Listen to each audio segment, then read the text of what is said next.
2025. Time to call this meeting of the Bristol Redevelopment Commission to order. We'll begin with roll call. To my right, Jeff Beachy. Present. Kathy Burke. Present. Greg Tuholsky. Here. And Doug Smith is here. Dean Renfro is absent this evening. We'll continue around the table. Clerk Treasurer Kathy Antonelli. Here. Town Manager Mike Yoder. Here. Assistant Fire Chief James Haynes. Here. Town Marshal Steve Pring. Here.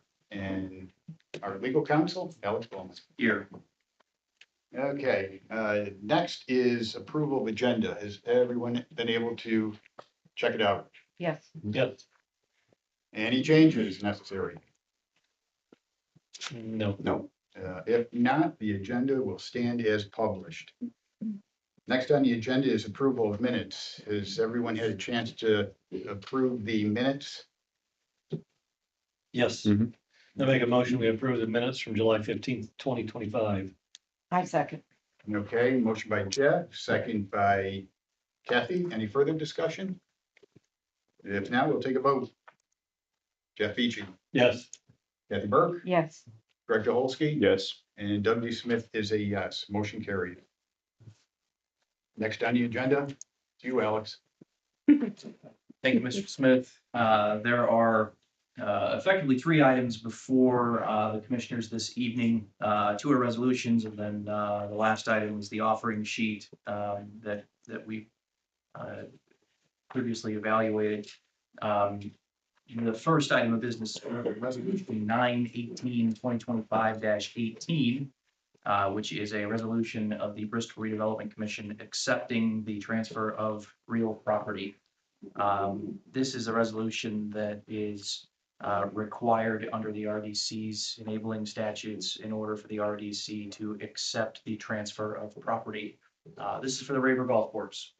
So what this resolution authorizes is for the RDC to accept the transfer from the town, which is the current fee simple owner of the golf course, and a very small parcel that abuts the roadway that provides access to the golf course.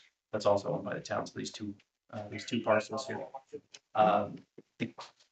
As a bit of a foreshadowing, the council will have before it this evening a nearly identical resolution, which is required by statute in order for real property to be transferred between governmental entities.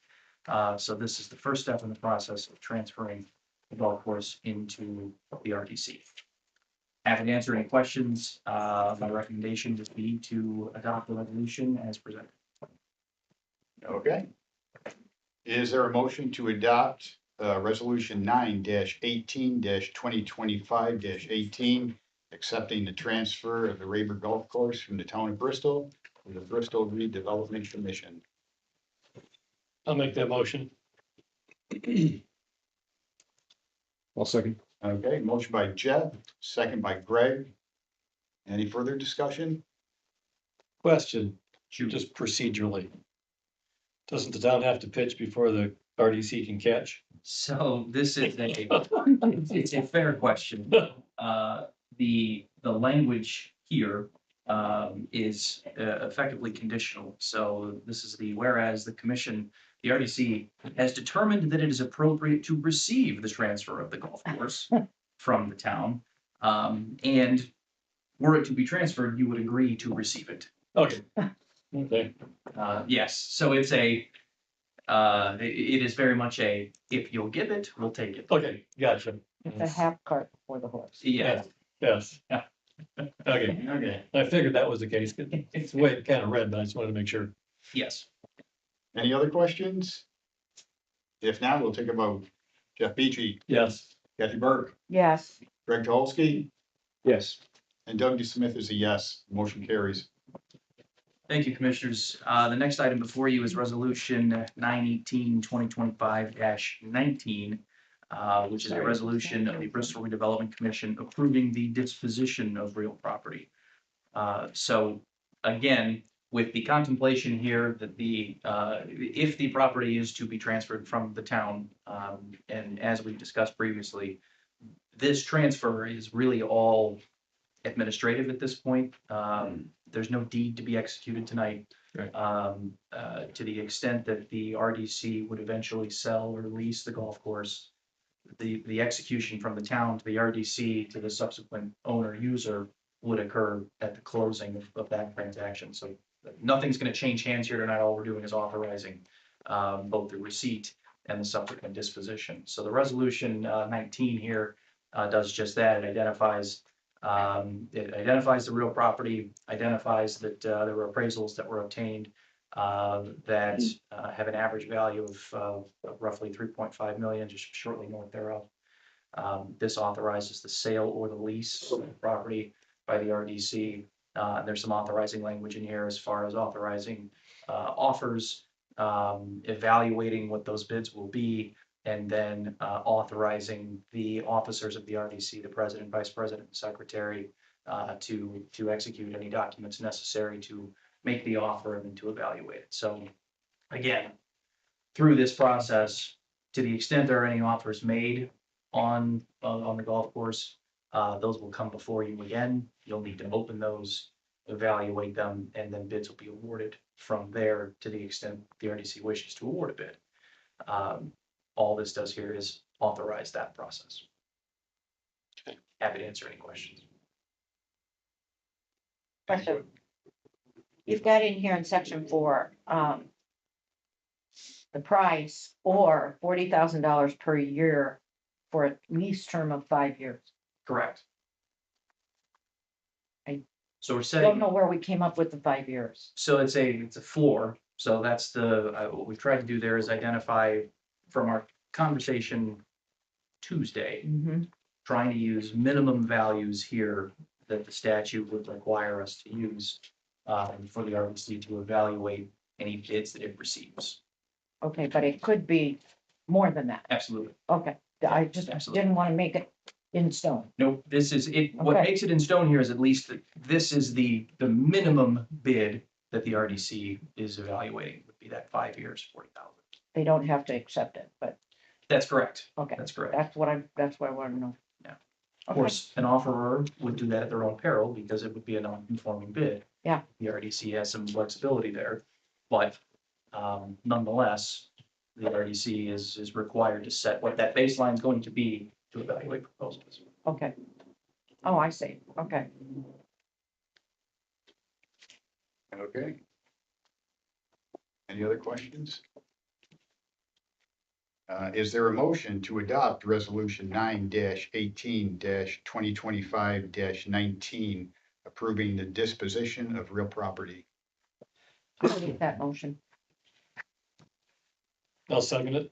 Okay, motion by Kathy, second by Jeff. Any further discussion? If not, we'll take a vote. Jeff Beachy, Yes. Kathy Burke, Yes. Greg Jaholski. Yes. And Doug D. Smith is a yes. Motion carries. Thank you, Commissioners. Briefly, this is beginning on page 11 of your agenda packet. This is the proposed offering sheet. We discussed some of these terms. This identifies the minimum bid for a sale, the minimum bid for a lease. This is what is inviting bidders to submit proposals to the town, to the RDC. If by statute, it defines the property, it identifies the deed restriction. It includes the proposal evaluation criteria, which again are generally pulled directly from statute with addition of these other terms here really in sections 1 and 2 with regards to the types of improvements to be made, the timing for those improvements, and what the future improvements will be. So what does your 12-month plan look like? What does your 3 to 5 year look like? From input we received, this sets bids to be accepted as early as tomorrow at noon, and sunsets initial bids October 14th at noon as well. That coincides with the council's, the RDC's meeting that's third Tuesday in October. So it's just a little shy of a 30-day window. Yeah. For bidders to submit. This then contemplates that the RDC will meet at or about that October 14th time, open those bids, and then they can be evaluated from there. So that's what's contemplated here. Notice of this will need to be published in accordance with statute. So this notice will go into the newspaper. Anybody who reads the Elkhart Truth will have an opportunity to see it in the notice section. Then we're gonna put that on the town website as well. So we'll meet the statutory obligations there. We can make the proposal form, the whole packet available to anyone who needs to stop by. Having copies available, the clerk treasurer's office would be appropriate. This is effectively authorized by the resolution the RDC just adopted. To the extent, however, there are any changes that the commissioners would like to see to this offering sheet before it's published, now would be the opportune time to do that. I do have a question is, so we got the minimum bid price for sale at 3.5, the lease at 40,000, but it's historically been 40,000. For how long? Years. As long as we can remember. Is that too low? And inflation. I mean, I would think that, I don't think it would be too much to ask to raise that. I don't either, but is that gonna conflict with the previous sheet we just got? Okay. No. Because you just said we could, that would be trying to make changes. Yeah, let's set your floor. Also, well, I thought you were gonna ask about, says 5 to 10 years, this one. Yeah. Minimum, which Yeah. is different from the one we just approved, The one said no less than 5 years. no less than 5 years, but Yeah. then why does this say 5 to 10? Well, it's no less than 5 years, and this is this is a variable that the RDC can determine. This is effectively the proposal, as I've understood the RDC's desires. Okay. But again, this has not been published in accordance with statute, so this Yeah. process hasn't started yet and won't until that happens. So if there are changes to the offering sheet to be made, particularly to those terms, as you identified, Kathy, now's an okay time to do that. I would think it would be confusing for somebody to say a minimum bid from 5 to 10 years on a lease when a minimum should be a set time period. I think, and a set dollar amount, like Jeff said. I think 40 is too low. Myself. Well, What do we think it should be? another thing to consider is the lease at 40 now wasn't property taxes picked up on top of that, which Alex had pointed out will have to be paid in addition to that. Yeah. By whoever's leasing it. Unless they So it's more like Unless they 100,000. buy it as a non-for-profit. That's- You're running the risk of this, of if we're hard at these numbers, you're running the risk of getting no offers.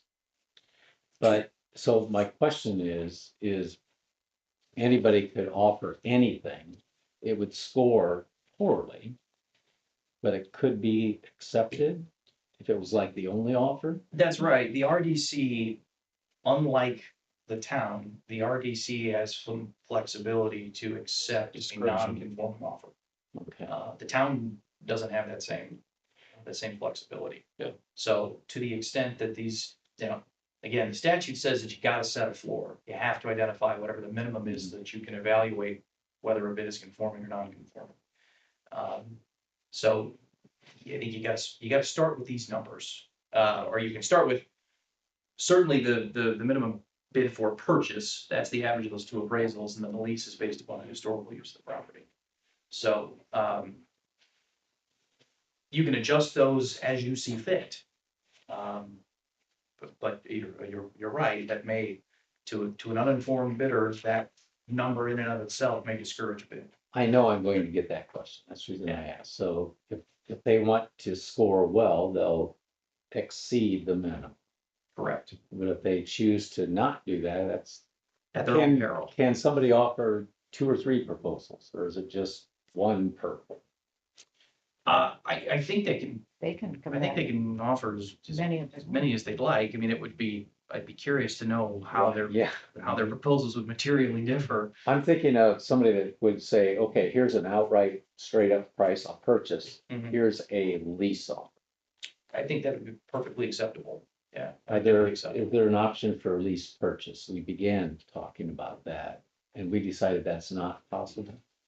The statute doesn't prohibit it. I think it would be, I think if there were a bidder to make that offer, I don't think that would be non-conforming per se. No, and keeping in mind here too, that, what the RDC statute permits is for a bidder to make an offer, in cash, in property, or some combination of the two. And that's where we've gotten into the discussion of, could it be an outright payment of the 3.5? Yes, that's acceptable. Could it be some number less than 3.5 plus some other consideration? That's acceptable too. So, it isn't just a straight cash transaction. There are some other considerations that could be a part of that proposal that would still comply, with the bidding requirements. So devil's advocate, how would potential bidders know that they could offer these different scenarios? One would be experience in the field. That would be one. Second would be either consulting with Mike or myself. Yes, that brings me to the question, I asked that with another question of mine. Would it be prudent for us to hold a pre-bid meeting? For any potential investors, any potential buyers? When we publish it, we can say, you can put your proposal together now and submit it tomorrow at noon. Or we will have a pre-bid meeting on X date sometime next week. And those questions can be asked and answered at that time. You know, a pre-bid meeting is not a bad idea at all. But it is effectively independent of this publishing process. I think the RDC can publish this and get this going. Yeah. And during that period, during this offer period, can hold a meeting for folks who want to bid. Yeah. But would potentially want to see additional. Towards the end, does it indicate to direct questions and to me, I think? Don't know if I put that in here for you. I don't see anything in here with it, if questions, Yeah. call somebody. Bidders are encouraged to review instructions available at the RDC often. For questions, please contact Town Manager Mike Yoder. Where's that? That's at the end of the notice to bidders. This is agenda page 13. Page 3. Signed British Redevelopment Commission. British Redevelopment Commission. Love, President Smith.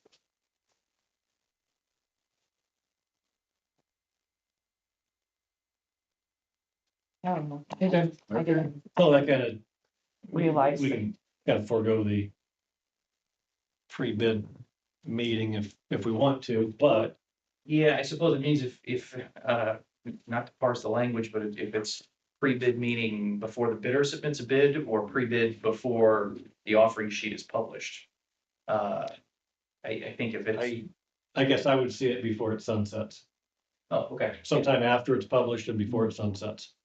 I think that's perfectly reasonable, not prohibited by statute or this notice. Yeah. And could be a benefit to anyone who intends to make an offer. Yeah. So We could, actually, since everybody's gonna be here on the first Thursday of October, we could set it up for like 6 o'clock that Yeah. evening if anybody wants to show up early. Certainly. yeah, Yeah. we can do that. That'll work. Yeah. Let's plan on that. It's a good idea. The other question I had, Alex, is we're talking about opening bids on the 14th.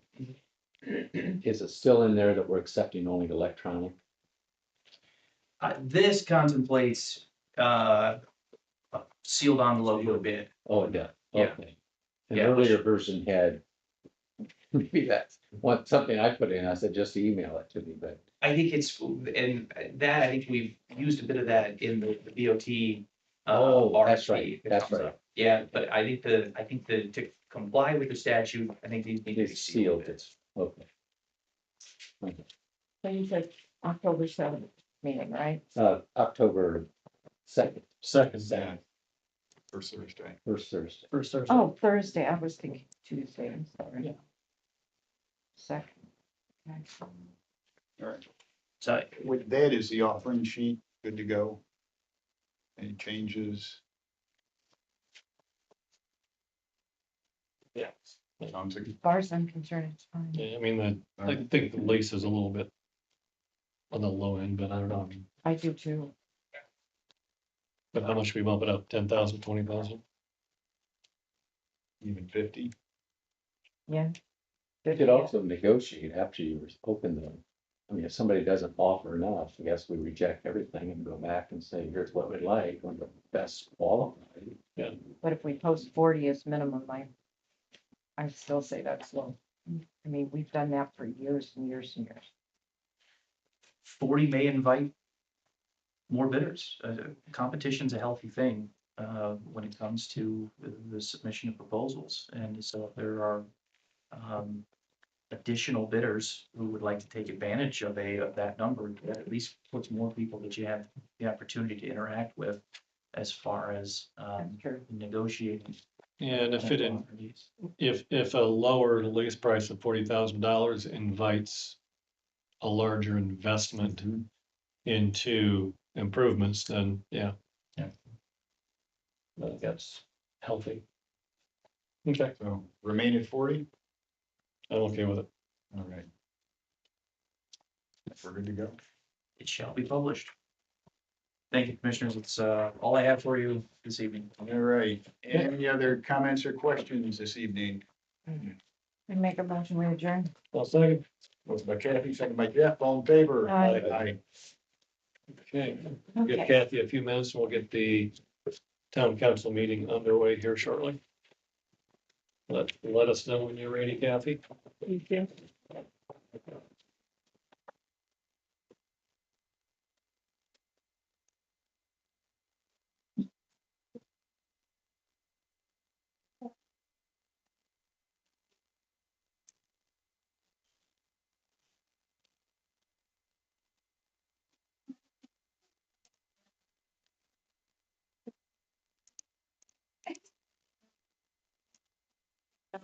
Does he need one? You need one, you need an agenda? Necessarily. You're up I've got it on my. Mike says that's all he wants to know. Oh, my God, just sit here. Danny, can I have your copy? Oh, yes. I was gonna say, I've got mine on my computer, so I. Let me keep this one. Just gonna. Thank you.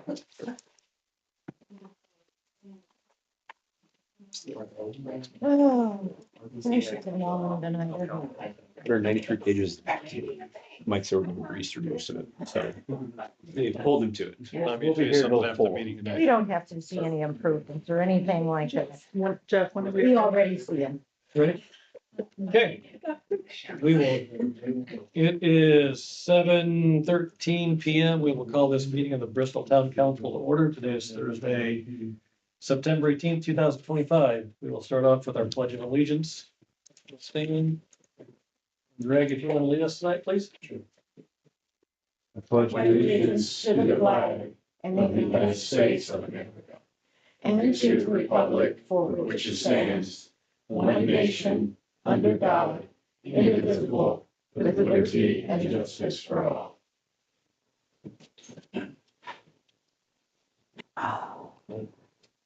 Start off with roll call. To my left, Doug DeSmith. Here. Kathy Burke. Here, Greg Tuholski. Here, Jeff Beachy's here. Absent from council, Dean Renfro.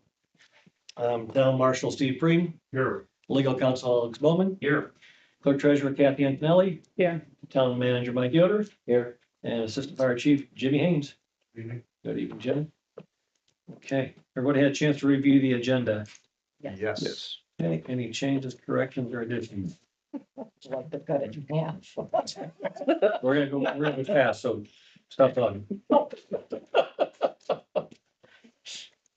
No, seriously, any changes?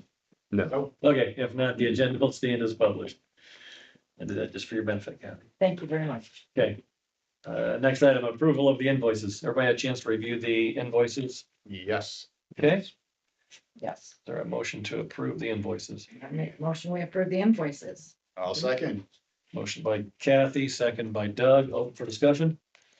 No further discussion, I'll take a vote. Doug Smith, Yes, Kathy Burke, Yes. Greg Dolsky, Yes. and Jeff Beach is a yes. Motion carries. Next item, approval of the minutes. We have fund council meeting minutes from August 21st, September 4th, September 6th, and executive session memorandum from September 16th. Everybody had a chance to review those. Yes. yes. Yes. Okay, is there a motion to approve those? I'll make a motion to approve. Okay, motion by Doug, I'll second. second by Greg, open for discussion. No further discussion, I'll take a vote. Doug Smith, Yes, Kathy Burke, Yes. Greg Dolsky. Yes. And Jeff Beach is a yes. Motion carries.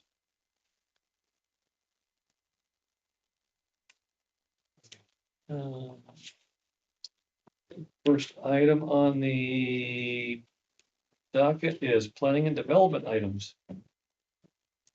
We Oh, have these are all for you.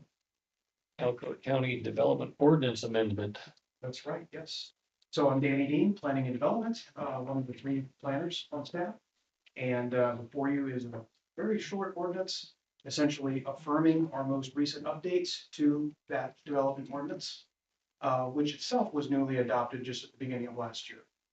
So you have, it looks like you have the red line copy there. Yes. The actual adoption ordinance is below that. I got them switched apparently. Like way down. Oh, there you went.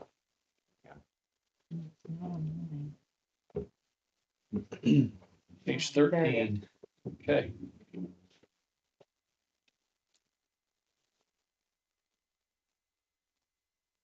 And then Danny, these will be consistent through each year, right? We'll look at ordinance updates every year. That's what I understand, yeah. Okay. We already are resolved to make it a yearly habit of revisiting the ordinance and making up for it. Right, okay. Yes. I know they, have to come back to you. in the past, it hadn't been done for ever. I Close Pretty to much. forever. Pretty much.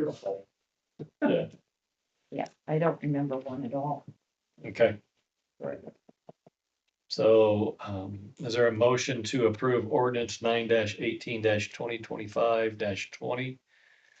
Approving the amendment to the Elkhart County Development Ordinance. I'll make that motion. Okay, Second. motion by Doug, second by Kathy. Open for discussion. If I may make a note for the record, this is an amendment to a zoning ordinance, so it's one reading adopted, no need for a second. Okay. This action on it tonight will put it into effect. Thank you, Alex. Any further discussion? Nope. No, take a vote. Doug Smith, Yes, Kathy Burke, Yes. Greg Dolsky, Yes. and Jeff Beach, yes, motion carries. Thank you, Council. Great, thank you, Danny. Okay, bear with me just a moment, please. Thank you. I hate to be a wedge in the meeting, but I really appreciate that. That's okay. These three copies. And this is ours.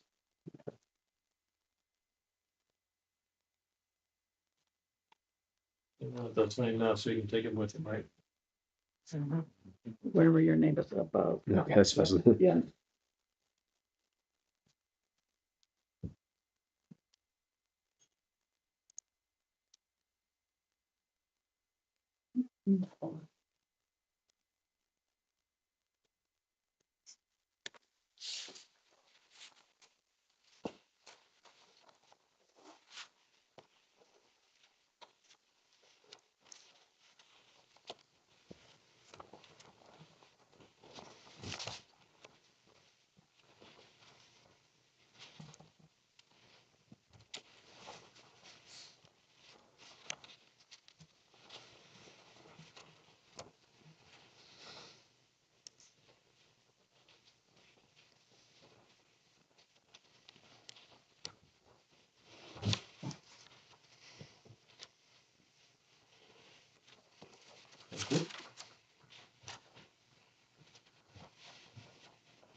Sam, You have everything you need. Yep. Okay, sweet. thank you. All right, next item on the agenda, Amber. Welcome. What do you have for us tonight?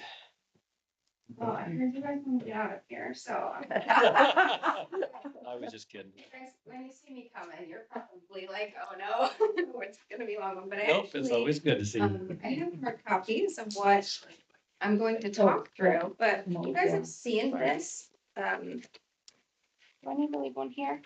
Yeah, we want Okay. to, yeah. You guys have seen this the past few years, so I put together a PowerPoint that hopefully goes through the clip notes Thank you. a little bit quicker. Sorry. All right, so later on the agenda, you guys will be talking about your 2026 budget. You'll have your public hearing. So with that, we annually update the town's comprehensive financial plan. So over the past maybe month or so, we've worked with Mike, Kathy, and Jill, helping them review that 2026 budget, putting it in the update of the plan, and that is what you have in a hard copy that's bound right here. So I'll let you take those hard copies home, review it. If you have questions or follow-up discussions you want to ask me, feel free to reach out to me directly or through Kathy, Mike, or Jill. But it's pretty much the same format as you guys have seen in years past. A bunch of black and white numbers on the page for you. So I'm gonna quickly go through the high points, bring some food for thought for you guys. And the flow of this PowerPoint kind of follows the flow of the report. So you'll see that if you kind of compare the two, but just high level, the first few slides are kind of giving you a historical look back for the town of circuit breaker, net assessed values, and tax rates. So here on the chart, we've got the last 5 years of net property tax, which is in the blue, so that's the property tax you actually receive, compared to what's in the red, which are circuit breaker credits. And you're all aware of what those are. Those are credits given back to taxpayers. So from last year, we added on the year 2025. You will see that circuit breaker went up a little bit, well, a little more than a little bit. A lot of it. Yeah. I work with most of the units in the county. That is a trend for Elkhart County. So there's a lot of different things that contribute to that. The town has adopted and been awarded excess levy appeals for the past several years, which we'll talk about that later on the agenda. That does increase tax rates, or it could. As well as the town has a kind of new, so 26 will be the, I believe, second year of the debt tax rate that paid for the fire truck. So that did raise taxes for the years of that debt outstanding. So not only things that the town does, but things overlapping units do as well. If the school, for example, raises their tax rate, it raises circuit breaker. And that's just kind of a trend we've seen countywide, especially for 2025. There is a note here too, that circuit breaker is expected to increase the next 5-6 years due to Senate Enrolled Act 1, which I'm sure you're all aware of. Yes. I've got a few slides on it at the end, just wanted to bring it up again in case there was any further discussion you guys wanted to have. But this slide and then the next slide, if you want to move forward, is really just information for you all as council, just so you're aware. The two charts on this slide, they're bigger in the actual report. The top one covers the, for the past decade, the town's tax rate, which is the line, and then the net assessed value, which is the red bar. So since 2016, the town's tax rate, you can see it looks a little bit like a roller coaster. There has been up and down a few years. You can see the past few years, it has gone up, and that is mainly due to those levy appeals I mentioned and the debt rate. But good news is the net assessed value, as you're all aware, has went up as well. That's increased more than 100% in the last decade. We will hope that it can, or we honestly for 26, we will expect it to increase. But with the rollout and phase in of Senate Enrolled Act 1, you'll likely start to see that increase of net assessed value that you have seen slow. As of today, Elkhart County still has not released their net assessed values for 2026. It seems like they're a little bit behind. That's okay, neither has St. Joe County. But I'm checking every day just to see where that comes in at. I mean, they've got a lot of assessed value in the county. to determine what are those assessed values going to be in 26, especially with Senate Enrolled Act 1 coming on next year. That'll phase in starting in 26, and the last phase year will be 2031. But an increasing net assessed value does help combat those tax rates for the town. So that is what we want to continue seeing. The bottom chart is just kind of a historical chart from 2022 that shows you how your local income tax has trended. Since 2022, collections have increased about 52%, and that is for people who live in the county, not for people who only work in the county. That's people who live in the county. And there really hasn't been much rate change from the county in that period, so it really is attributed to increasing income of the people who live in Elkhart County. I will talk about, I'm sure you're all aware as well, the changes that will be coming with LID here in the next few years. So next slide. This again, as we're talking about the budget, is just some information for you all. I mean, our recommendation is always your budget should be pretty close to what you actually spend. In 2023, you can see the red, which was your actual spending for your budgeted funds, compared to the blue, which was your budgeted spending. In 2023, that was really close. You guys spent 91% of your budget, which is good because it makes planning easier, not only for you all, but for us. If you're budgeting pretty closely to what you're going to spend, and Mike, Kathy, and Jill have done a great job of that in past years. 2024 was a little bit off. Discussion with Mike, that was just due to project delays, things like that. And sometimes that's just out of your control. It's the Next. accounting term known as, it's a matter of timing. It is a matter of timing. That's very correct. Yeah. The next few slides, I won't read every single bullet. This just highlights what we're assuming in this year's update of the financial report.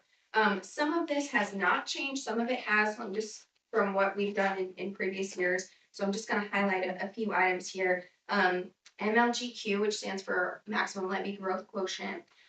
For the forecasted period, which you'll see the report goes out through 2029, we have assumed it's just capped at 4%.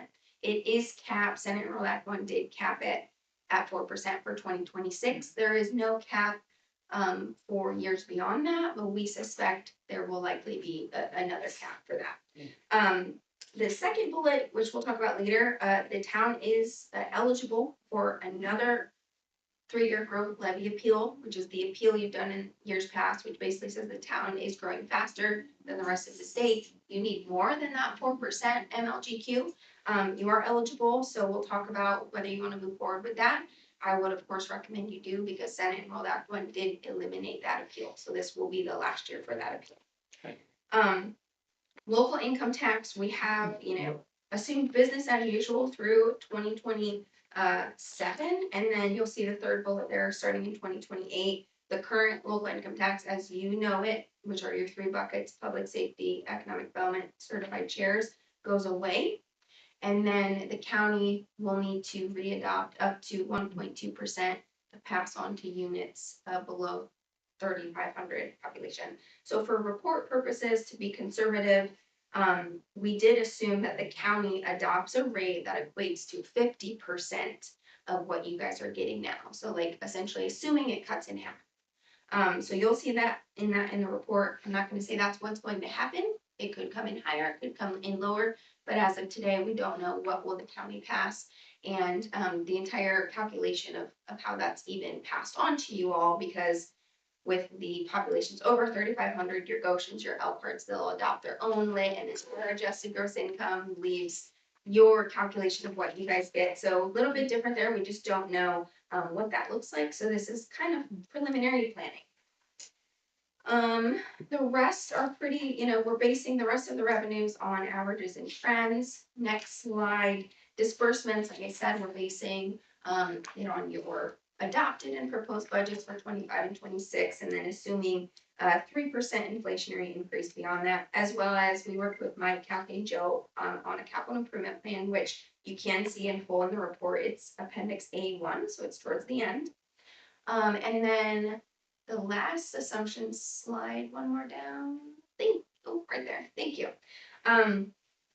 We are assuming your net assessed value growth rate for 26 is 0. So we're assuming an extremely incredible conservative growth rate for net assessed value. We know that it likely won't be 0%. We just don't know right now today what that looks like, especially with Senate Rollback 1. And then we're also assuming circuit breaker increases for the next few years. And right now, those are based on the Legislative Services Agency's projected forecasts. We are working, Baker Tilly is putting together our own parcel database. And so we're doing that county by county, and we've already discussed doing it for all of Elkhart County with many units in the county. So that can be another discussion. But we would like Bristol to join in on that so we can see every unit in Elkhart County. It's basically doing what LSA did, but we don't know what LSA's assumptions were, and we can't fully, guarantee that data. So those are our assumptions in the report. So as you look through the hard numbers, that kind of gives you the background of what these are looking at. So this page here is, and there's a full page of this in the report. This is showing for all of your funds, well, I won't say all of your funds, all of your major funds, where you've got your major budgets, your major capital spending, your major operational budgets, change in fund balance for each of the given year. So as you remember, we look back 2 years, so you'll see 23 and 24. And then we're looking forward 25 through 2029. So any number in red means there is a decrease in cash. Any number in black means there's a positive increase in cash. It's okay, especially for your capital funds, to have a year of black, a year of red, maybe another year of black, kind of like that, because you are a municipality, you're putting those tax dollars back into the community. So if you look in the kind of 5-year forecast, there's a lot more black than there is red. And our totals at the bottom between all of your funds are looking very healthy in the black. The 2 funds where you see reds in 2029 are those lit funds where those revenues will go away. Because once that lit does change, public safety lit and economic development income tax, those funds will go away. You'll spend those funds down. All of your lit will flow through the general fund.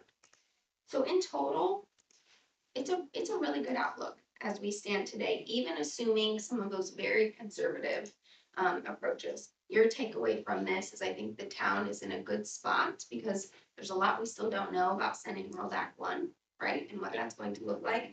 The town is in a good spot to absorb any impacts, maybe impacts that, are too low in the report.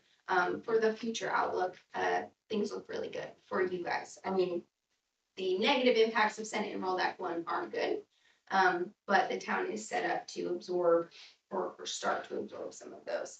And it essentially buys you time to make changes if there are operational changes needed as we inch towards 2031. And I know this report only goes out through 2029, but everything here looks really good, and that should really be your takeaway. So the next slide is basically putting those numbers, but in a chart form, and we've got some targets here. And again, this is total all funds, or all operational funds that we show on the previous page. So the blue line is that estimated ending fund balances in total. Goes back to 2023, out to 2029, as you can see on the bottom. So that is put up against a 15% reserve, which is the red line, and a 50% reserve, which is the gray line. And you'll see there what those mean. 50% is really a half of your annual operating budget. So you've got, if your budget is $2 million for a single fund, you've got $1 million sitting in the bank at all times. 15% is a little bit under 2 months of that. We suggest 50% is really your target. And so you can see here, just like I said on the previous slide, the town is well above that target and setting itself in a really good position to start absorbing those impacts as needed and buying time to make changes if those do come from Senate Enrolled Act. So all good signs here. The next slide. So if you remember, but I wanted to put in here in the report, for each of these funds, you've got this big detail report in your big report. And so this is the very boring document that goes on the page. But this is the general fund that you'll see on page 9. You've got your operating receipts, the first half of the page, split out by type, so property tax, local income tax, things of that nature. Then the second half of the page are your operating disbursements, for 2026 in the 2026 column, because you can see each year has a column up and down. 26 is your 2026 budget that you all will consider for first reading tonight and adoption next month. And then that brings you down to the bottom, the increase, decrease in fund balance, which ties back to that slide we saw two pages ago. You can see there for general, for example, right above net property tax collections is the estimated shortfall from Senate Enrolled Act 1. So that is highlighted. So in 26, that's currently estimated to be 62,000, and that again is an increase in circuit breaker. 63,000 the next year, 72,000 the next 2 years, and then those estimates currently only go out to 2029. So we do not have 2030 and 2030 yet, but you can assume they would go up by the same percentage as those years. So every fund has a detail page like this, and then on the next slide, every fund has a chart, which essentially is pretty similar to the chart we saw a few slides back. You've got your blue line with the numbers, that's your estimated ending fund balance. Compared to your targets, your gray is your 50%, and then your red is your 15%. And then the blocks in the background are really just that fund's estimated spending, and it's broken down by category. So for general, the big yellow block in each year, it represents personal services, which are like salaries and things like that. So the next several slides focus on the graphs for many of the big funds, and you can see in pretty much every single one of these funds, our blue line is trending well above our gray line. So not only does that set you up for a good spot as we navigate through or into, I guess, Senate Enrolled Act 1, it also, demonstrates to you that you all are being fiscally responsible with your fund balances, as well as you may have additional capacities to reinvest into the community. Public safety lit, you'll see that blue line. So this chart, you'll see that blue line basically dropping, and that's essentially because if you looked at the detail in the report, we do assume you spend that down and those revenues would essentially be zero, or that fund balance would be zero by 2029. And that goes away then. Yes. Yep. Same with economic development lit, which is the next chart. Essentially drops down to 2029. It's not fully spent yet. I know you guys use that for capital projects a lot, so that could change as Mike's capital plan change. So these charts really represent your major operating funds. We don't have charts for TIF or anything, but as you're looking in the detail, TIF is looking great as well, cash balance wise. And I know TIF mainly drives the capital projects, but there's a little bit of operating in there with the fire contract, things like that. But overall, as you're reviewing the report, again, takeaway is that things are looking really well as we head into the first year of Senate Enrolled Act 1. The last few slides, this one just discusses, the importance of the capital improvement plan, and you'll see that on Appendix A1. If there are any changes, we do update this annually, but if there's anything after this meeting where we're like, hey, that's a big change, we forgot about something, let me know, we can add it in. But then the next half of this is really talking about SCA1 and looking ahead. So I wanted to provide to you all the timeline of changes. I'm sure you have heard about this constantly, but this is very high level, just kind of giving you that timeline again of what does Senate Enrolled Act 1 as currently passed, because we know there's been discussion of maybe changes to Senate Enrolled Act 1 in the spring, what that looks like.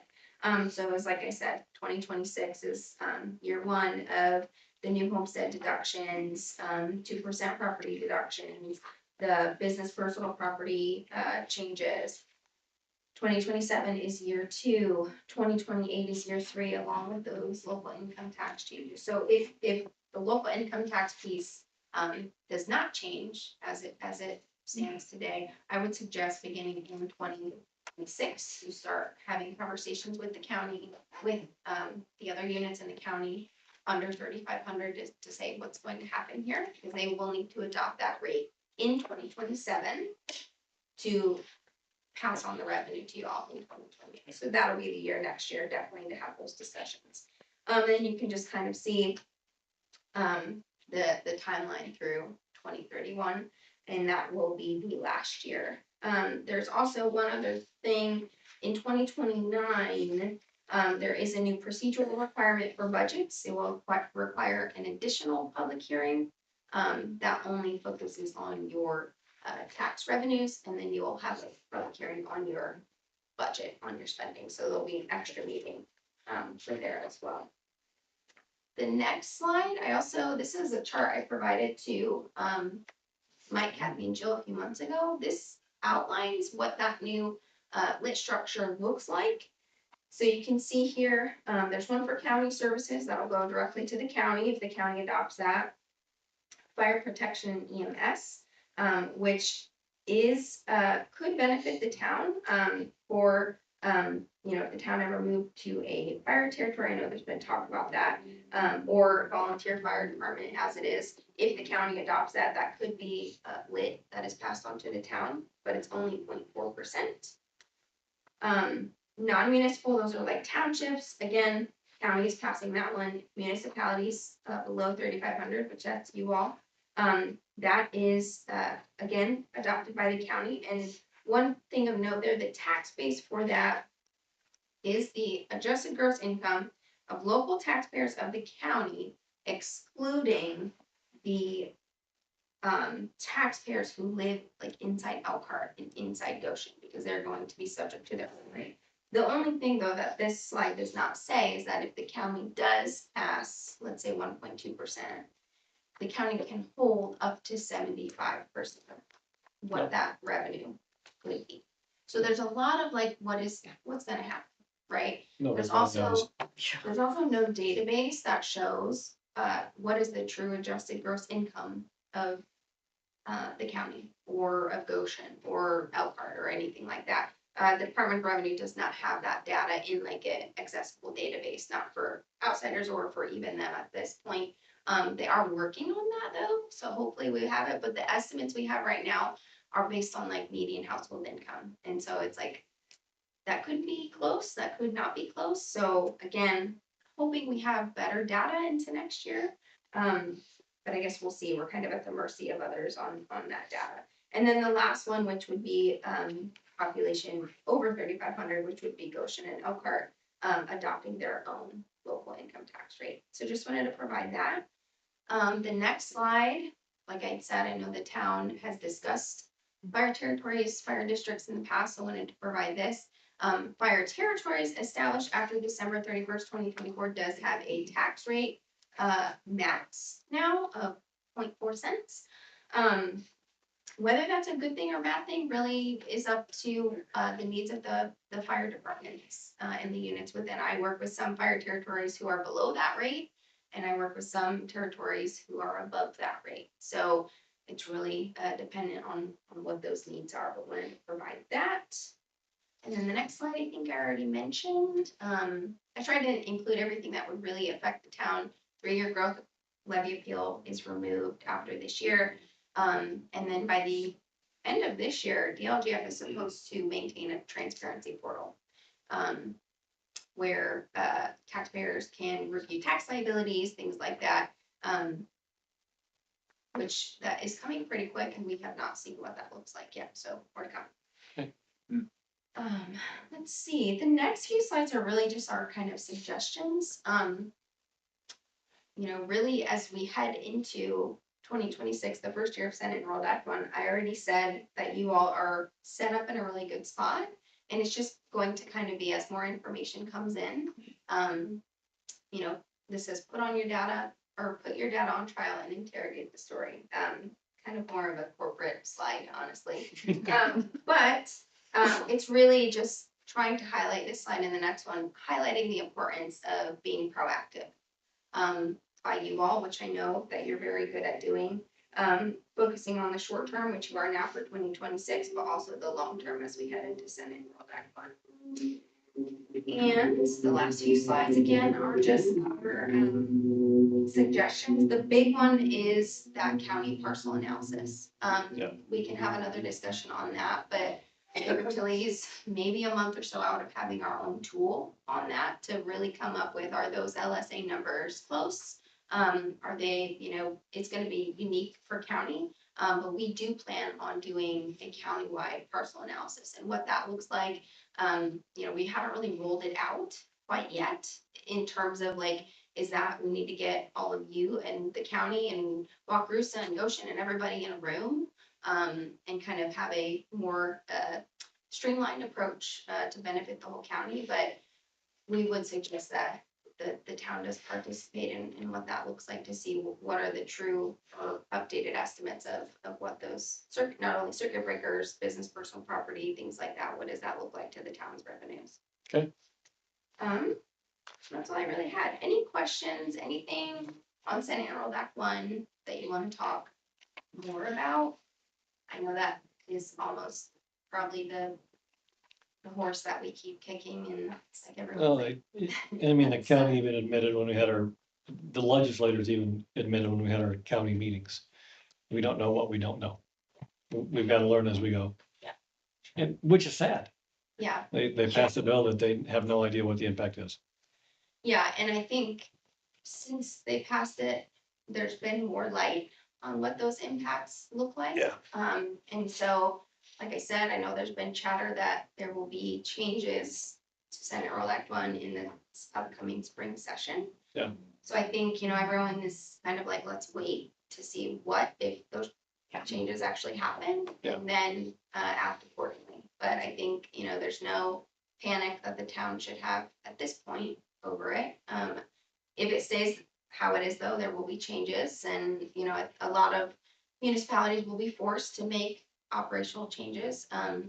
Hopefully the town won't be faced with that. I know the town is very flush with TIF, and of course there's a sunset on TIF, but to the best of your ability, TIF can pay for public safety needs, operational needs now. Not that that's the smartest way to spend that cash, because you want to be putting it in those capital projects, but that could be the change of TIF takes on more of that, and we'll just work through that as we inch closer to the full impacts in 2031. Next on the agenda is the 3-year excess levy appeal. You're all aware of that, or did you want me, or aware of what that is, or did you want me to talk a little bit about what that is and really, Can you give a brief yes. overview? Yeah, to the- let's So it do is it over. the 3-year growth excess levy appeal. It is the appeal that essentially says if the town's net assessed value is growing faster than the state average for the past 3 years, so it looks at an average from the past 3 years, you can petition the DLGF for more than that 4% MLGQ. So everyone in the state's getting that 4% property tax growth in 2026. So every year, because the town sees such fast net assessed value growth every single year, you guys have been eligible. This honestly might be the 4th or 5th year that you guys have been eligible. I think it's like the fifth, yeah. Yeah, every year it's a different amount.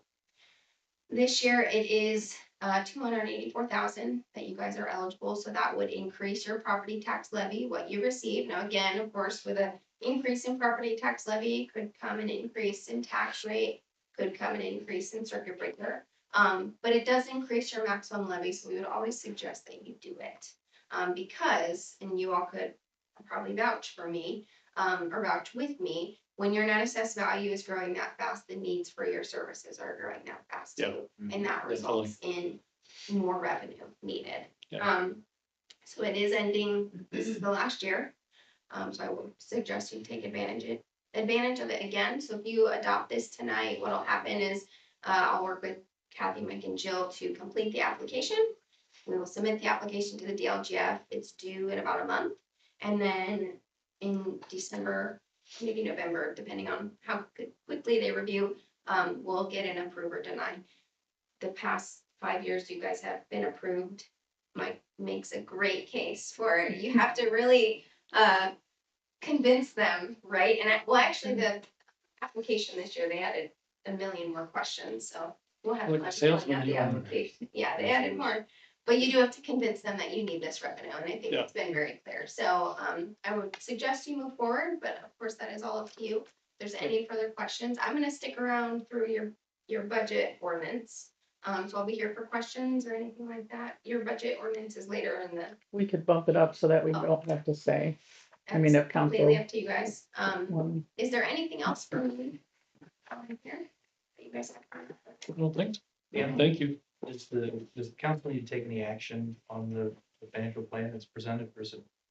No, Just informational. All right. All right, thank you guys. I hope I didn't take too much. Oh, Thank you. you were perfectly fine, Amber. Thank you again, as always. Appreciate Yes.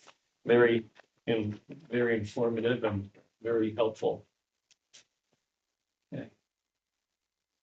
Do we need to make a motion on the Yeah. petition petition? Okay, to move forward or okay. So is there a motion to approve, to move forward with the petition for the increased levy? To make the motion. Okay, I'll motion by second. Greg, second by Kathy. Open for discussion? No further discussion, like vote. Doug Smith, Yes. Kathy Burke, Yes, Greg Dolsky. Yes. And Jeff Beach is a yes, motion carries. yes, now. And with council's approval, could we bump the budget portion up so that Amber does not have to stay? Yeah, which, are we on 9B? Yes, Okay, you may want to say for my part, it was stunningly amazing. oh, is it? goodness. It is. Jill says it's not. You know, she used to actually just do everything I said, argue. Now, 5 years He's been later. with you for a while. 5 years. Okay. So then, All right, council, I have given you a 3-page staple packet, so to speak. yep, On that is the ordinance itself. It's ordinance number 10-2-2025-19, which is our 2026 budget. On that, you will note that our budgeted funds for 2026 that we were agreed to adopt is $5,385,932. okay, The second page of that packet is your home rule funds, which are also added in there. You'll see I noted that on the first page. So our total budget is $9,236,946. The third page is just a comparison to last year. And I gave that to you so that you could see the difference in categories in the adopted budget between 2025 and 2026 to see how things were increased and decreased, mostly due to projects that are coming up. okay, And you will also note that the adopted tax rate for the second year in a row is lower than the previous year. okay. That's good news. Okay,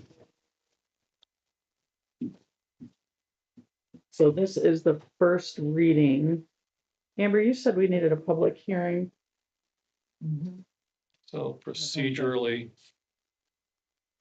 open a public hearing, and then after public hearing comments, we can adopt, correct? You Or- don't adopt until next week. Right. Just- We can move forward, advance. Okay. So at this time, we're going to open up a public hearing to hear any comments regarding the 2026 budget.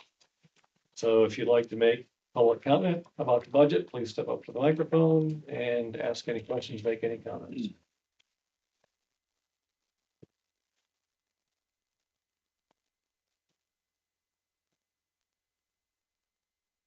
Scroll so we can see students back.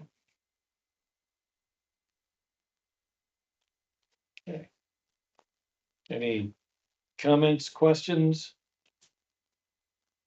Okay, if not, we will close the public hearing.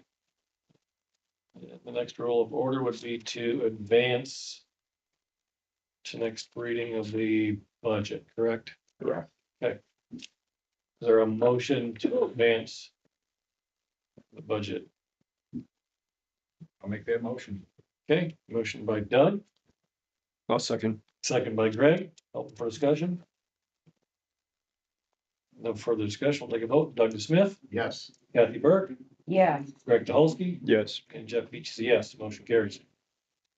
Okay. One step closer to a budget. Thank you, Michael. Okay, Amber, did you have any comments to that? Okay. It was great to see you all. good to see you. Thank Thanks for making the coming. trip up. Yeah. Have a safe trip home. Okay, we'll jump back in order. And we will go to 8C. C. So first thing is, this is our annual recertification of our Title VI implementation plan and ADA transition. Okay. Couple of yes and some. Want to walk us through It's a exactly what it is? perfect plan. Okay, Same one as last year. per Oh. Mike. We tried it. so for those that may not know what this is, can you explain it? No. Well. We're required to have an ADA plan for the town, so this is what guides our, the sidewalks that have the ADA accessibility. Yep. Guides accessibility. for Building roads, accessibility. That sort of thing. Yeah. Yes. Okay. All right. So is there a motion to approve the 2025 Title VI implementation plan? We gotta make, does it get accepted on first reading? Yep. It does. Just one and It's like an ordinance. I think it's, I mean, It's a, Even it's simpler. yeah, I think it's a resolution. that's it. Okay, I'll make a motion, we accept the ADA plan. The 2025 Title VI implementation plan. Okay, motion by Kathy, I'll second. second by Doug, open for discussion. The discussion will take a vote. Doug Smith, Yes. Kathy Burke, Yes, Greg Dolsky, Yes. and Jeff Beach is a yes, motion carries. Okay, the second part of Wait. this is to adopt the resolution. Hold that. There are three, Jeff, there's 3 pages for you to sign, council. There's 2 pages to be signed. Sorry. Yeah, so the second part of that is there is a resolution 9/18/2025-16 that is the actual ADA transition plan. So you approved the implementation plan. and we We can also have to approve the transition. resolution for the transition. I'm Oh, guessing that's in the packet you just sent. yep, that's the first one. Sorry, I had it flipped. Mike, you also want to update your email address in here too. Sure, and which was not. See, that's. We shall do that. What is it now? It's Mike Yoder at bristol.in.gov. I'm going on break. What's that? Going on break. That was a good find. Are you trying to take over my gym?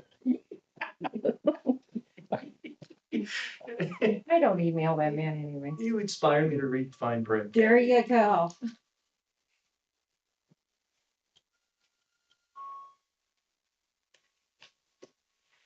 Okay, where's the other part? Where's the ordinance, where's the resolution? Which page? That top page, Kath. There's no page number. Yep, turn it over. There it There, is. That's why I had it. Oh, resolution. here it is. Okay. Is there a motion to approve resolution 9/18/2025-16, a resolution of the town of Bristol, Indiana, adopting the Americans with Disabilities Act transition plan? I'll make that motion. I'll Okay. second. Motion by Doug, second by Kathy, open for discussion. No further discussion, I'll take a vote. Doug Smith, Yes. Kathy Burke, Yes, Greg Dolsky, Yes. and Jeff Beach is a yes. Motion carries.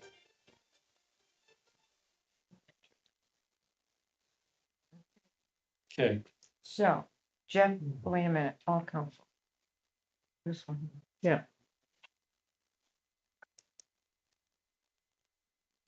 Okay, now we've got some disbursements, is that correct? Okay, top two first Yeah, pages are all, and then that one's yours. Yep. Okay, where are we here?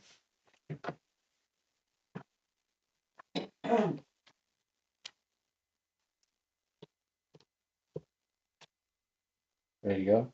Yeah. Oh, Yeah. okay. Go ahead, go. We have, some water project disbursement requests. We have SRF disbursement number 34 to Phoenix Fabricators, SRF disbursement number 35 to JPR for engineering services.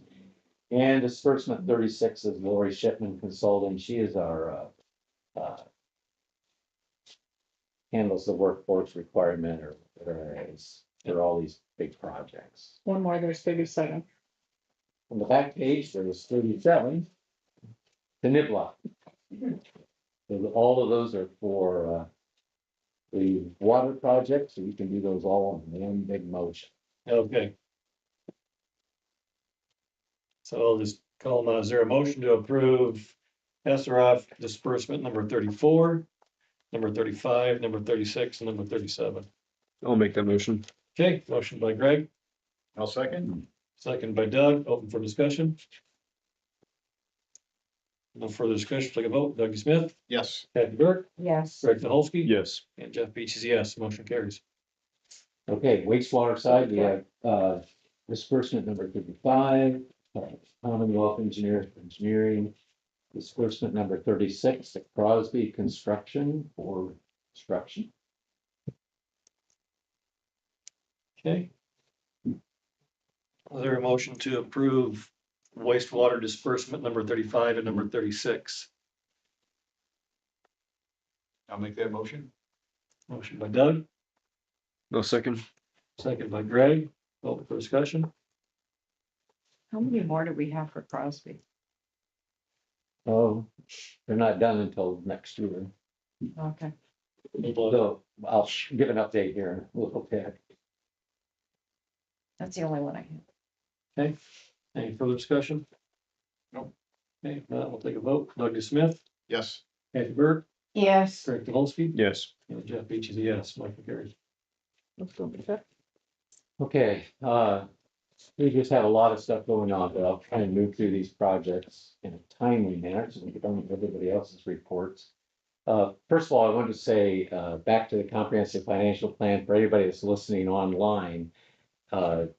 You might have noticed the entire comprehensive financial plan is in the meeting packet. So anybody in the community can download that report and review it in detail if they desire.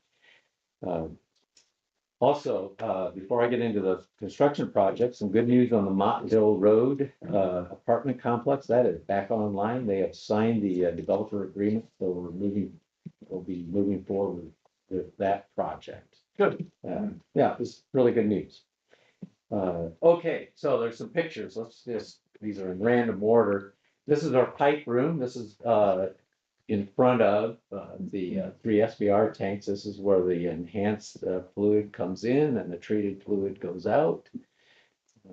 Next down is, we're out with ground penetrating radar locating our water main. The engineering folks thought the water main out at the water treatment plant was on the north side of the road. Turns out it's on the south side of the road, and that's creating some additional complications, but we're working through that. Next picture.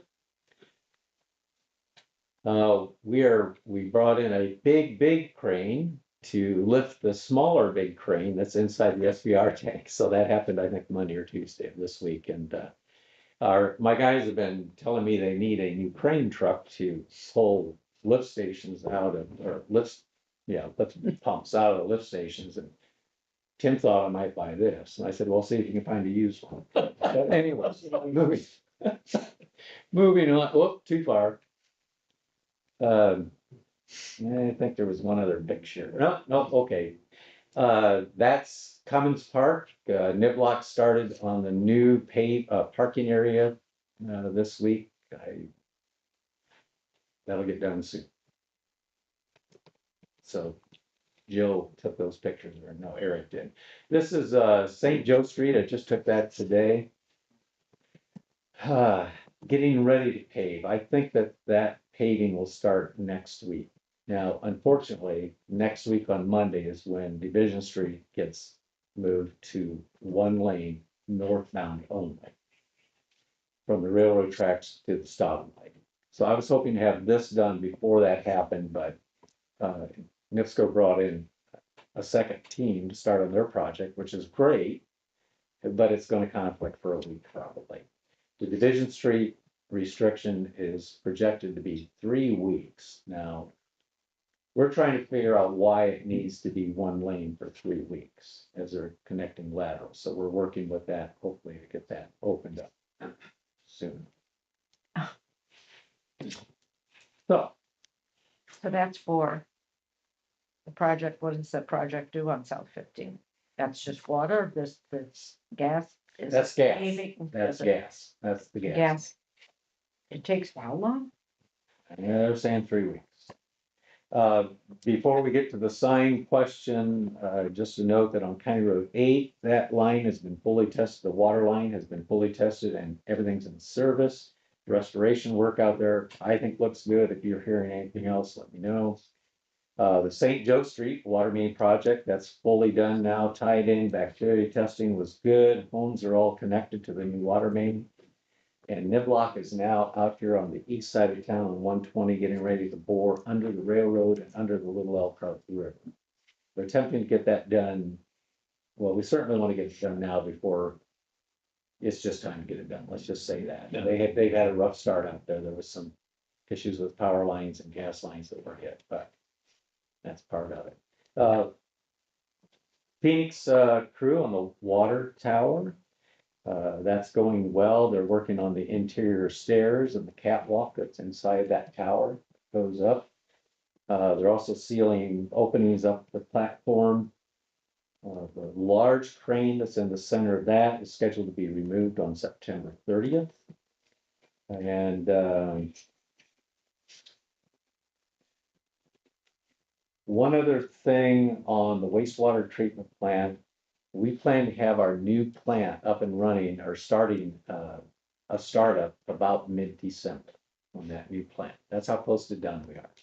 So the next on just the plant. Now then we'll be deconstructing some, once we get that up and running, we'll be deconstructing the lab and the maintenance building and some other parts of the old facility. But for our next meeting, I hope to have more pictures of that complete unit. I'll get up on the SBR tanks and give you a look of give you a sense of what that looks like and what the equipment is in there. But that's not that far away. No, No, Isn't it it's amazing? not. That's It pretty is. cool. Yeah. One other thing, and so on Elkhart Street, we're going to replace the water main on that project as well. And that project's going to be next spring.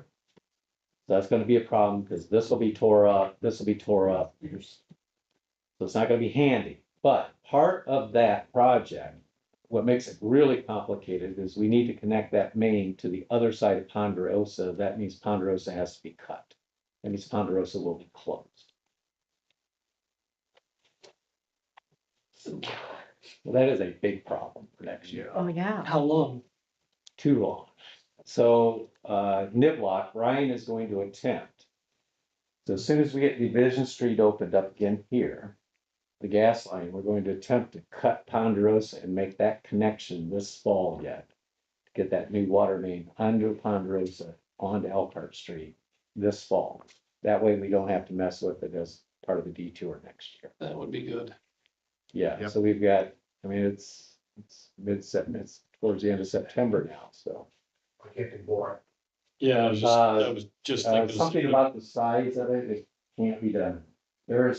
I asked that question. First question Is that bigger than what down there to do? I was gonna say, they bored under the river, Yeah. bigger than this. They can bore They can bore it.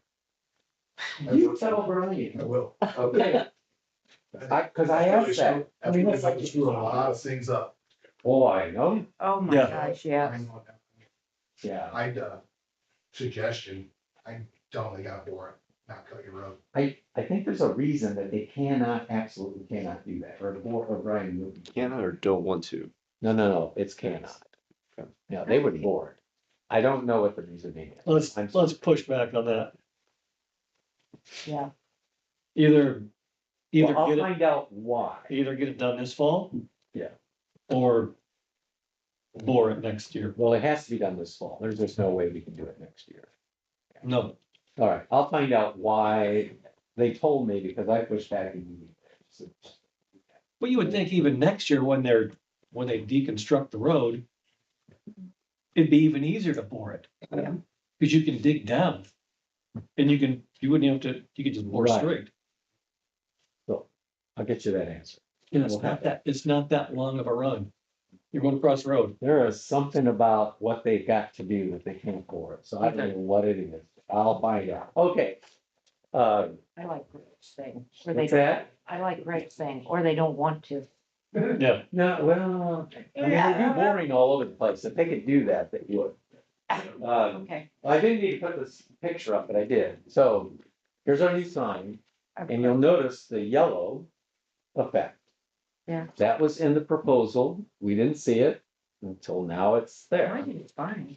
And if you like it, that's great. If you don't, we have a window, an opportunity now to replace it with all white, so it'll be all white for between $1,500 and $2,000. So around $1,500, $1,600. I have a question. Yes. The whole idea of the sign Mhm. was to put up that this is the municipal building and, police department. Why isn't that part on the sign lighted? I don't know. Because we didn't. I mean, We didn't ask for it to be. Because, I love that. I don't care if it's yellow personally, Yeah. but I understand, even if we put a small floodlight on it or something now, since we don't have an option. Just, You talked what, about lighting the sign, didn't you? The one out back. Oh, The one out back. well, see, but how are people at night? That's not easy to see. If they're at night, they know where why are they coming to town hall? Yeah. Maybe close they at night use the anyway. police at night. I don't know. Well, then you're gonna have to get out of bed Okay. and come and help somebody. Okay, well, It just. whatever you guys wanna do, we'll try and work on that, but they're going to have to take that sign back to their shop because of that aluminum extrusion is not right.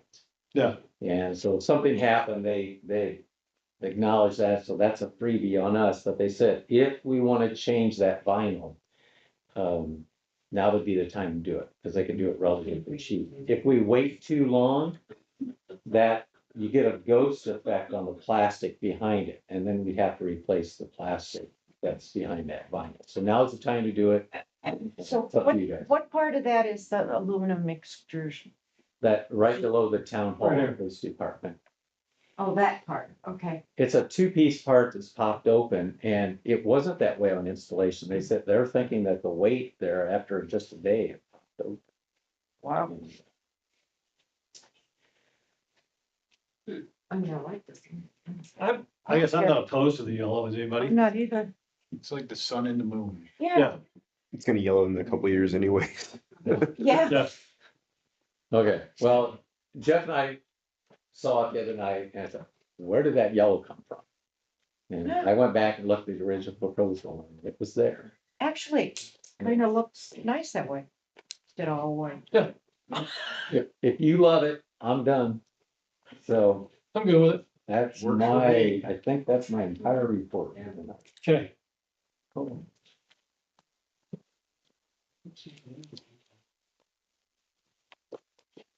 Okay, anybody have questions for Mike? No. Okay. All right. Kathy, what do you have for us tonight? I have one item for you tonight. It is a request for publishing of a notice to taxpayers for an additional appropriation. Two items. One of which is park non-reverting fund of $50,000. This is to pay for the parking lot that's being redone back there.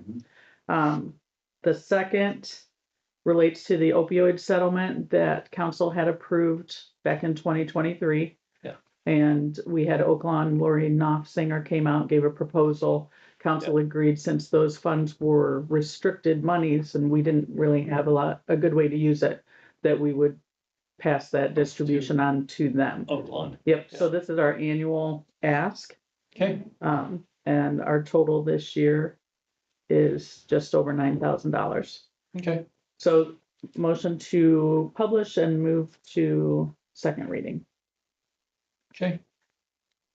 Is there a motion to approve the additional appropriation on first reading and advance to second?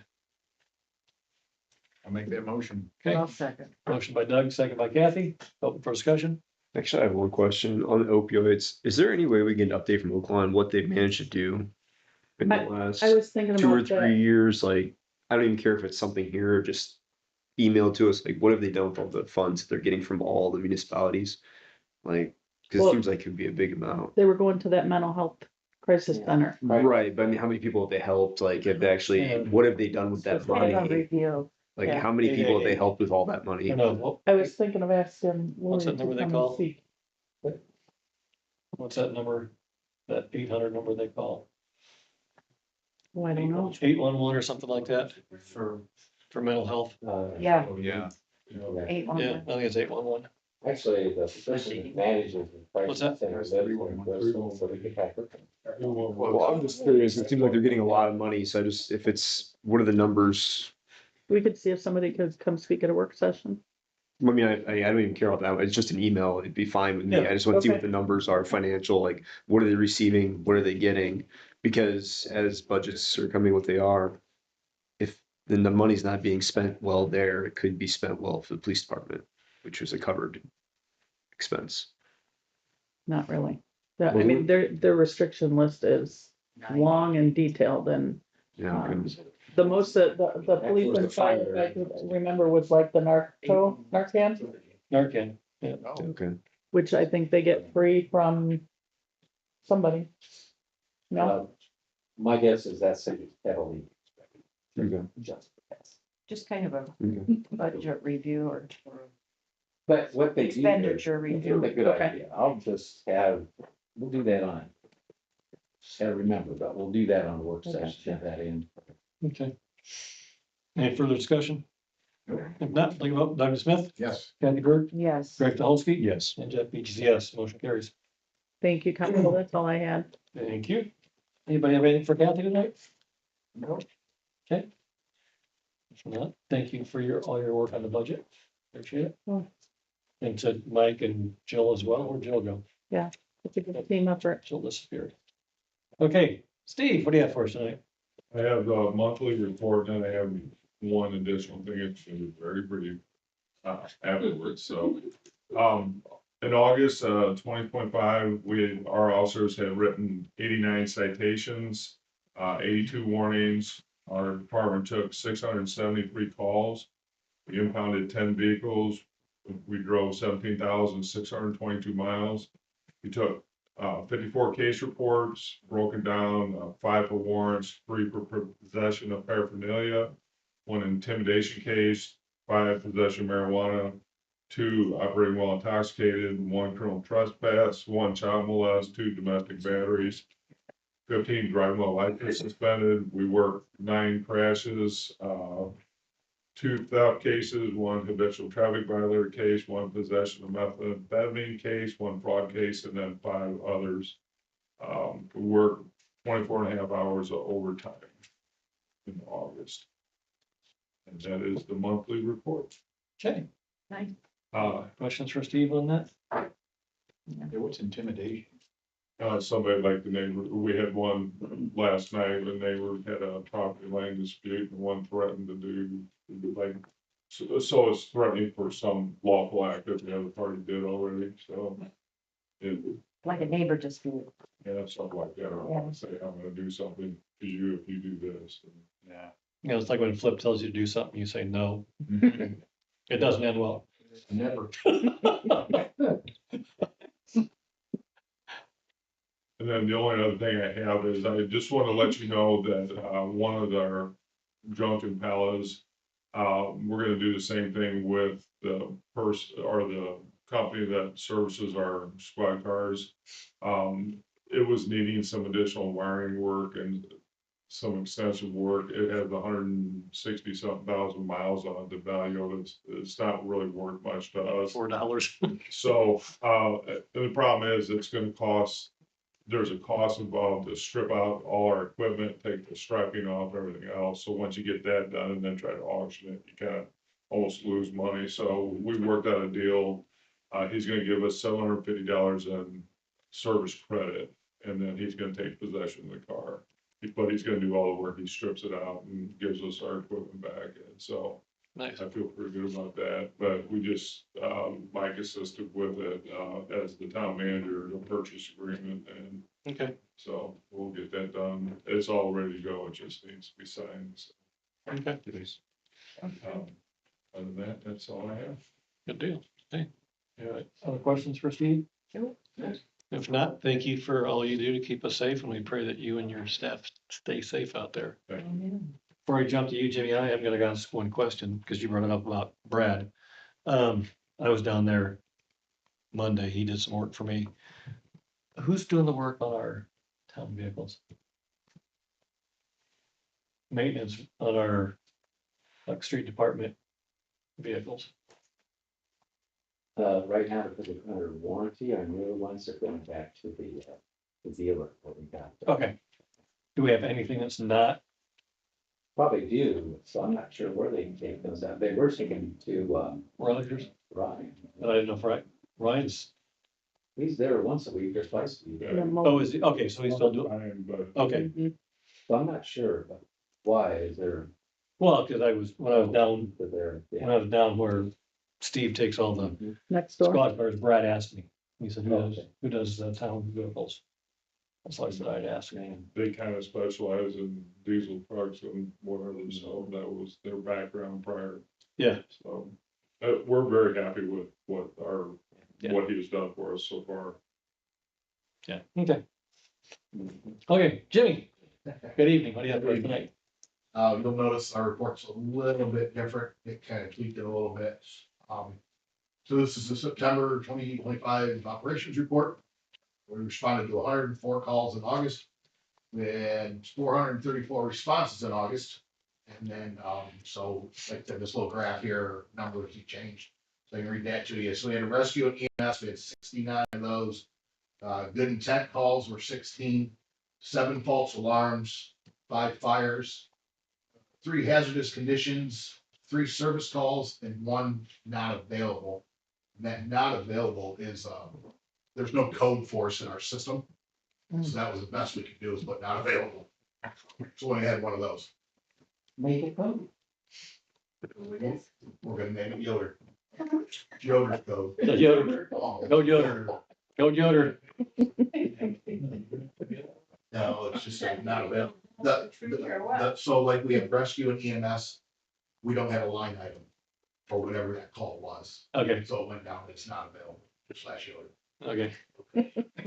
So what's a good intent call? We intended to get out there, but we didn't make it. It was a good intent. We had good intentions, just didn't We pan had out. intentions, we had good intentions. Notice we only had a few of those. Yeah. 16, that's quite a few. Good intent, like cat out of trees. Yeah. And things like. Gotcha, that, okay. Drones out of tree, which we had, stuff like that. Okay. So I don't know what the calls were. Neighborhood help calls, You what? neighborhood help calls. Can be, yeah, it just depends. It's for the good of the neighborhood. Community. The Yoder. It's not as fun. The staffing, we're still short 1 full-time firefighter EMT, so anybody knows anybody that just come over, say hi, talk to us, that'd be great. So happy to announce that we are partnering with Northridge High School to do a work-based learning program. This program's given us 2 high school students. They're in the 11th grade. They come every morning from Monday through Friday.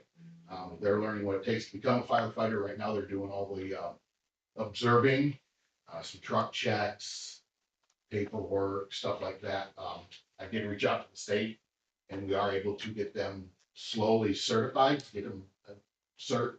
So once that comes in, we're gonna get them educated, and then we'll start seeing those 2 out on calls. They've got red shirts. They're dressed just like us, except they've got a red shirt on. It says student intern with this patch and their name under it.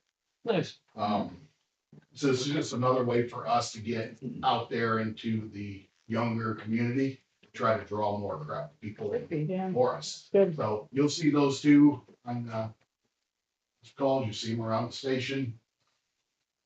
You get certified fireman. So I can certify them, I can give them certifications, but they don't get it until they're 18. Correct. Right. But there is, it's called an emergency response cert, and that can be given to them at any time. And that gets them out of the fire ground to pull the hose, and pick up whatever. Yeah. But yeah, just observing, Middlebury's doing it. We got into it this year. So you probably will all recognize the 2 that are over there doing it. How's Middlebury taken to having you take some of the Northridge students? Well, the 2 that are doing it for us, they come with me, so. Oh, well, not much they can say, is there? So that, well, I wanna thank everybody for all your support and everything that you've done. I just want to point, Nick didn't put anything on the report, but I want to make mention, the other day we had a big car fire at Forester. Marshall and his crew were there, and they were awesome for me, helped with anything I needed. They were there. It's just great working experience with all of us. The police fire relationship, we work well together. Yeah, it's awesome. Good. So, yeah, other than that, that's our report for the month. Okay. Thank you, Jimmy. Anybody have questions for Assistant Chief Haynes? Nope. Okay. If not, thank you for all that you do, and pray that you and your staff stay safe as well. Park Board, Miss Linda, what do you have for us tonight? Well, our September meeting started out, we've got a visitor. We were graced by having Ray Pahalski come and talk to us a little bit. He was seeking some information and wanted to inform us about what was going on with Graver Golf Course. And, wanted to know if maybe we thought we might have some interest in taking over something like that, but we were discussing it, and we certainly don't have the power nor the knowledge or anything like that, but, we really appreciated him coming and talking to us about it, so, thank you, Greg. That's nice.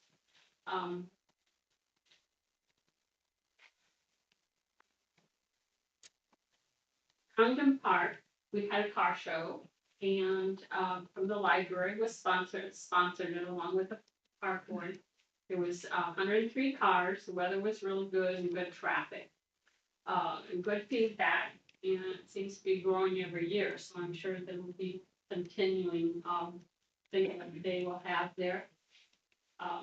There was a discussion on wasp nests, and Eric, said that the, maintenance crew, as they mow, they do check our equipment and, places, but we do appreciate anybody knowing about a wasp nest to let us know about it so we can get that handled. The library had their summer fest this summer, and now they're thinking about that maybe they want to move that to the fall. But we have the corn dog, and we have homecoming, and Homecoming. so it's gonna take a lot, we need. Treat, or trick and treat. Homecoming's July. And so we need to coordinate these so that we can get this in.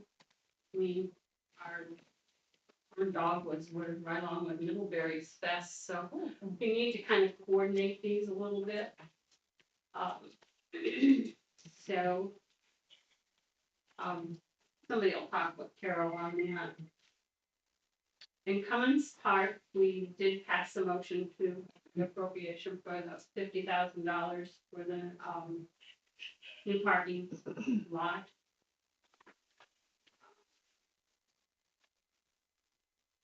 Eric was talking about that when we shut down the,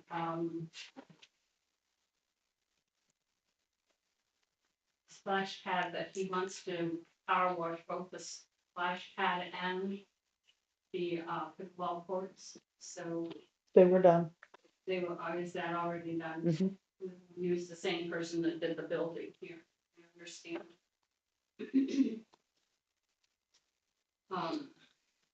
Basketball court. That's on hold. John Young decided he was gonna retire. And so now we're out looking for a new contractor. So I don't know if that's developed anymore or if we're just gonna have that on hold. I'll know tomorrow morning. We'll know tomorrow morning. That's good. Okay. Command Park, the cleaning supplies have been really well stocked and everything. And when wild man comes and replaces our mop heads and things like that. But, Eric said there is a little bit of a problem with that our supplies are disappearing. And you know, you don't need a whole bottle of Windex to do something for just one rinse. So he's looking into like dispensers and to not put out so much available to him and that type of thing. So it is really racking his brain to try to. You can get smaller containers too, to just leave for a rental. Right. Why do you So- need Windex? I mean, why does a renter need to use the? Well, the Because- girls use them, Kathy, the dreaming girls, they do Yeah. our windows and stuff. But if somebody's in the bathroom, kids make messes on mirrors. I mean, we just ask that people clean up after themselves, so I see. they try I and see. provide the cleaning supplies that are needed. Okay.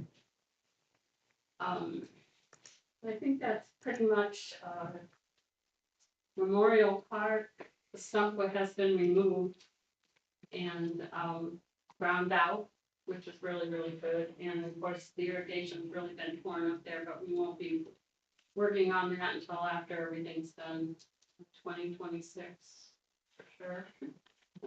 It'll be a ways out before we get our irrigation back on there, so our grass will be turning brown. We do have a small library in Condon Park.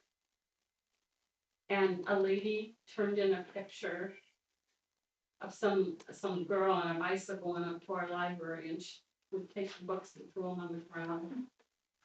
Come out, look at them, throw them on the ground. If we see something like that, you go after them. Don't stop that. There's been a couple Tell people Steve going about around it. town on bicycles.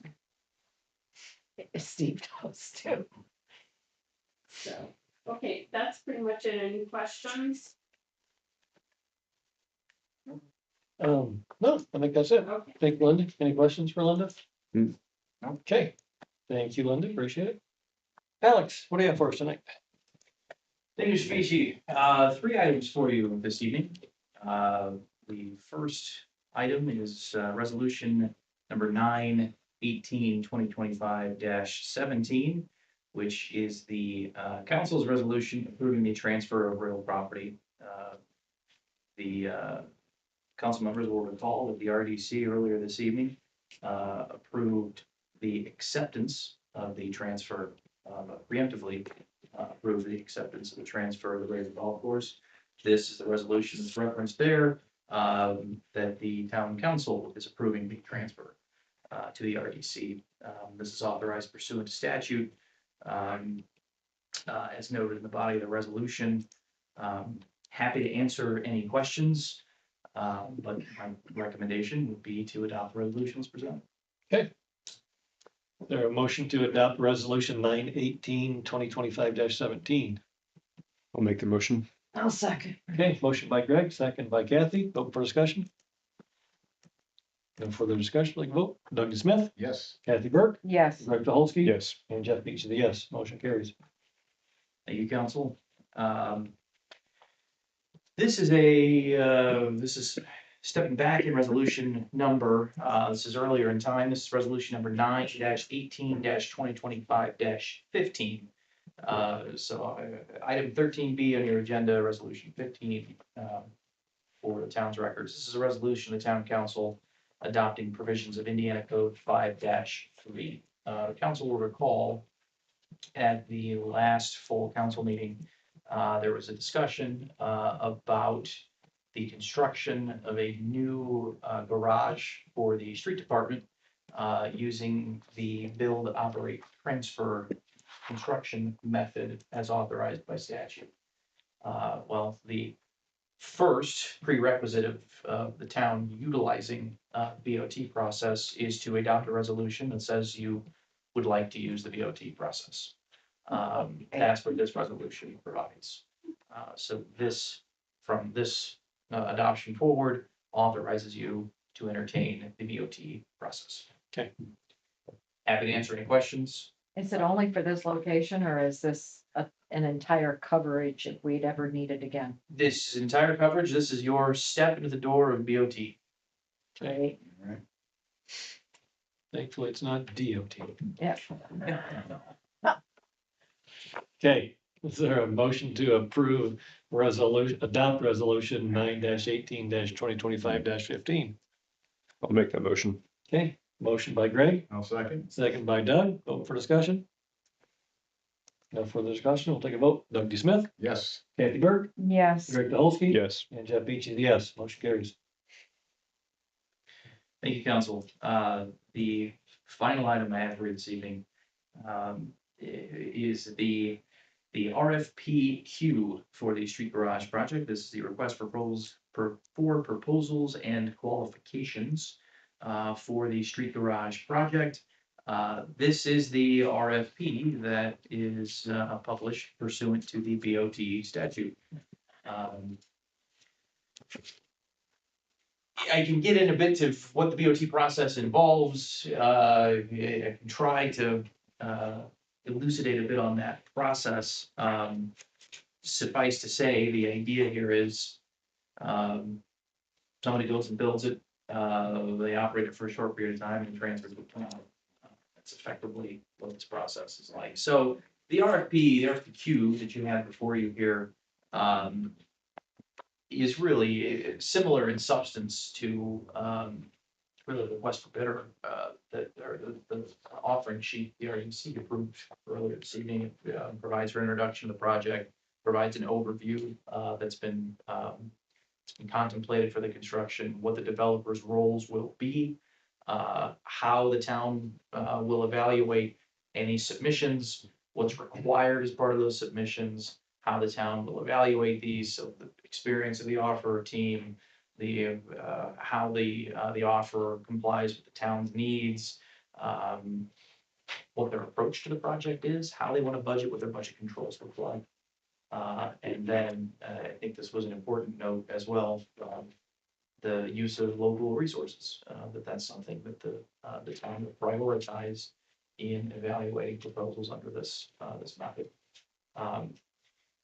A number of general conditions to that as well, that you reserve the right to reject all submissions, that there's but what's kind of unique about this process is it isn't a here's our plan, here's the amount, tell me yes or no. This is really who's out there that does this kind of work, what kind of work do you do, what are your thoughts on this? Do we like those thoughts? Let's have a further discussion about those thoughts. Let's award a bid for your thoughts. This is an interesting collaborative process. Preliminarily, we've designated the council as the deliberative body for receiving and discussing these. You have the authority, and there are some models that follow where the town council would nominate a committee to evaluate these proposals. My reading of the statute, I don't think you have to do that. I think you're empowered to both issue this RFQ and then evaluate them. And depending on what we see, we can figure out if we need to establish a committee or whatnot. Part of what's here though is this nominates Mike as the the go-between for any of these requests, because you're in the position of evaluating the requests. This says, don't go call your council member and talk about this project. Mike is the contact for that. So this would be, statute requires, much like the RFP for the request for waiver, statute requires that this be published. There's a minimum deadline that's stated in here of October 21, 25, which I believe would be the third council meeting in October. If there's any changes that the council foresees to this, we're happy to incorporate them now. Otherwise, we're prepared to publish this and get the BOT process started for the town. You want a motion on that? Yeah, I think it'd be appropriate. Is there a motion to approve the RFPQ process for the street garage project? I'll make that motion. Okay, motion by Kathy, I'll second. second by Doug, open for discussion. No further discussion, like a vote, Doug D. Smith, Yes. Kathy Burke, Yes. Greg Dolsky. Yes. And Jeff Beach is a yes, motion carries. Thank you, council. Appreciate the opportunity to present to you. I have nothing further. Okay, thank you, Alex, appreciate it. Anybody have questions for Alex? Nope. Okay, I have a question, clarification, because I may have missed it while I was doing regarding the offering sheet yeah, and the open meeting that you want to have for your Q&A. Yeah. Will that be part of what's being published with the offering sheet? Because if it's not, how will people know to come and ask those questions at the Q&A? Because somebody may read this, good, these are good but questions. not know this is over here happening. Are we set on what date was it, second? You talked about the October second. It's 6 o'clock to have that. I think we can, I can incorporate that. Incorporate that into the offer sheet. Yeah, Okay, thank you, good catch. Okay, thank you. next item on the agenda, privilege of the floor, otherwise known as public comment. So at this time, we'll open up public comment. Is there anyone in the room that would like to make public comment? If so, please step up to the microphone. Okay, seeing none, we will close the public comment section. Town council discussion items. Doug, anything tonight? Nope. Okay, Kathy? No. Anything? Greg? Nothing. Okay, and I have nothing else. So next meeting will be October 2nd, council meeting. And then we have work session on October 14th. And council meeting on October 18th, where we will be discussing the AWT rezoning, which is a property on the south side of town. By the way, if I may, I know why we have to tear up Ponderosa currently. We can't, the way I described it, we were going across, we're not. The water main's in the middle of the road. So we have to dig up the road to make the connection.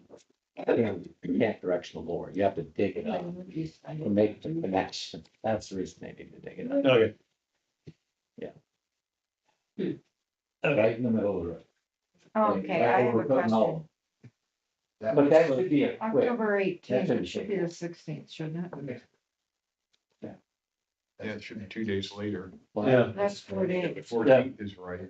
For yeah, what? 16th, October 16th. Thank October you. 16th, it says October 18th What, at the bottom. The agenda says the 16th. October 2nd meeting. oh, got Our agenda says October 16th, it should be the 18th. It should be, says the 18th, should be the 16th. I looked at that and I thought 4 days later, that's a Saturday. I'm not coming in here, so. Okay, Wow, anything else? town manager must have been tired. Is there a motion to adjourn? I'll make the motion to adjourn. Motion by Greg, I'll second. second by Doug, all in favor? Yeah. Aye. Hey, thanks, everybody.